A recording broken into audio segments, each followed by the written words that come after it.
অবশেষে স্বস্তি।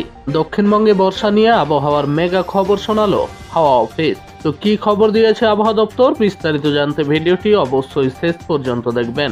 দফায় দফায় তীব্র গরমে নাজেহাল অবস্থা দক্ষিণবঙ্গের বাসিন্দাদের। সবচেয়ে বড় বিষয় হলো সময়ের অনেক আগেই ভারতের মূল ভূখণ্ডে বর্ষা প্রবেশের পাশাপাশি পশ্চিমবঙ্গের উত্তরবঙ্গেও বর্ষা প্রবেশ হয়ে গিয়েছে।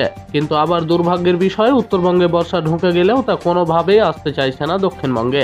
গত এপ্রিল মাস থেকে দক্ষিণবঙ্গে শুরু হয়েছে তীব্র গরম। পরিস্থিতি এমন জায়গায় পৌঁছেছে যে সময়ের পরিপ্রেক্ষিতে মাঝে মাঝে দক্ষিণবঙ্গের বিভিন্ন জেলায় তীব্র তাপপ্রবাহ লক্ষ্য করা যাচ্ছে। আর এই তীব্র তাপপ্রবাহে জনজীবন অতিষ্ঠ হয়ে পড়েছে। পরিস্থিতি থেকে বাঁচতে সবাই এখন বৃষ্টি আর বর্ষার দিকে তাকিয়ে রয়েছে, কিন্তু সেভাবে বৃষ্টির তো দেখা মিলছেই না, আবার বর্ষার নামগন্ধও নেই। দক্ষিণবঙ্গে বর্ষা প্রবেশের নামগন্ধ না থাকলেও উত্তরবঙ্গে কিন্তু দফায় দফায় বৃষ্টিতে নাজেহাল অবস্থা।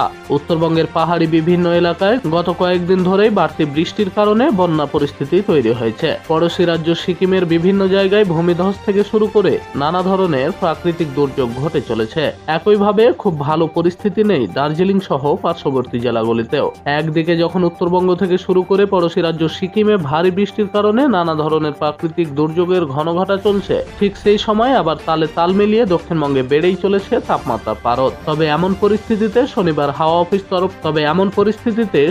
হাওয়া অফিসের তরফ থেকে আসার আলো দেখানো হলো। কেননা হাওয়া অফিসের তরফ থেকে অনুমান করা হচ্ছে হয়তো আগামী সপ্তাহেই দক্ষিণবঙ্গে বর্ষা ঢুকে যাবে। কবে দক্ষিণবঙ্গে বর্ষার আগমন হবে তা সম্পর্কে হাওয়া অফিসের তরফ থেকে স্পষ্টভাবে কিছু বলা না হলেও জানানো হয়েছে আগামী সপ্তাহে মঙ্গলবার থেকে বৃহস্পতিবারের মধ্যে দক্ষিণবঙ্গে বর্ষা ঢুকে যেতে পারে। আর বর্ষা ঢুকে যাওয়ার সঙ্গে সঙ্গেই দক্ষিণবঙ্গে বাড়বে বৃষ্টির পরিমাণ।